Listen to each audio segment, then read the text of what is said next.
नमस्कार, मी मेधा आणि nannies Goan किचनमध्ये तुमचं खूप खूप स्वागत। आज आपल्या किचनमध्ये बनतोय एक अतिशय पवित्र प्रसाद म्हणून दिला जाणारा आणि मनाला समाधान देणारा पदार्थ कडा प्रसाद। हा कडा प्रसाद म्हणजे श्रद्धा, समर्पण आणि भक्तीचं प्रतीक आहे। गुरुद्वारामध्ये सगळ्या भक्तांना हा प्रसाद म्हणून दिला जातो।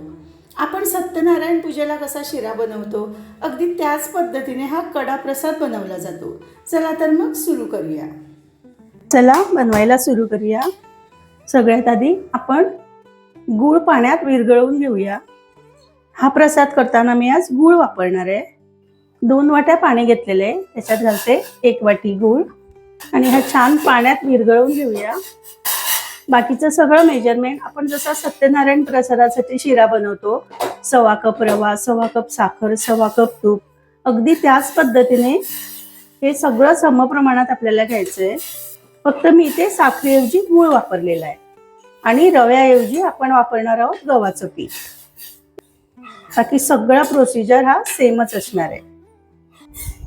गूळ छान पाण्यात विरघळलेला आहे आणि आता एक कढई घेते, याच्यात घालते 1 वाटी तूप। थोडंसं ठेवणार आहे, हे आपण अगदी शेवटी वापरणार आहोत। तूप थोडंसं तापलं की याच्यात घालूया 1 वाटी गव्हाचं पीठ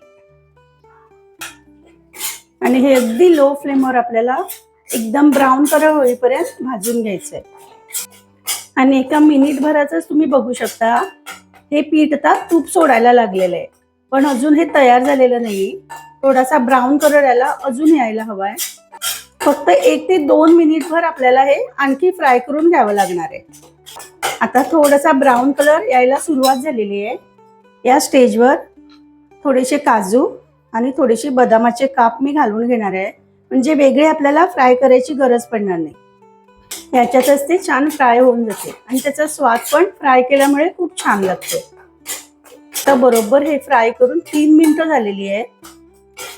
आपल्याला हवा तसा कलर आता या पिठाला आलेला आहे। आता गॅस बंद करते आणि आपल्याला ह्याच्यात आता गुळाचं पाणी घालून घ्यायचंय। गॅस चालू ठेवला तर सगळं पाणी एकदम आपल्या अंगावर येईल, म्हणून गॅस बंद करायचा आणि मगच पाणी घालायचं। आता एकदम थोडं थोडं पाणी मी ह्याच्यात घालणार आहे।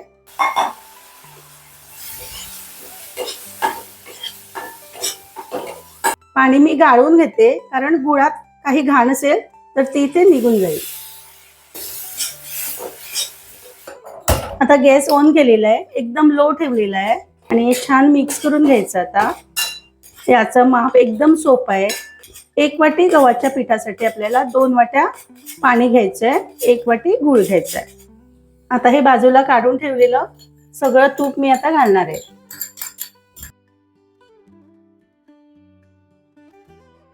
कढई सोडायला लागला की समजायचं आपला हा प्रसाद तयार आहे। तर असा हा रुचकर आणि साधा सात्विक प्रसाद तुम्ही घरातल्या कुठल्याही देवकार्याला नक्कीच बनवू शकता। मी हा रामनवमीच्या दिवशी प्रसाद म्हणून बनवला होता आणि तीच रेसिपी मी तुमच्यासोबत शेअर केली। तुम्ही एरवी सुद्धा ही डिश बनवू शकता। नक्की करून बघा आणि रेसिपी आवडली तर लाईक आणि शेअर करा।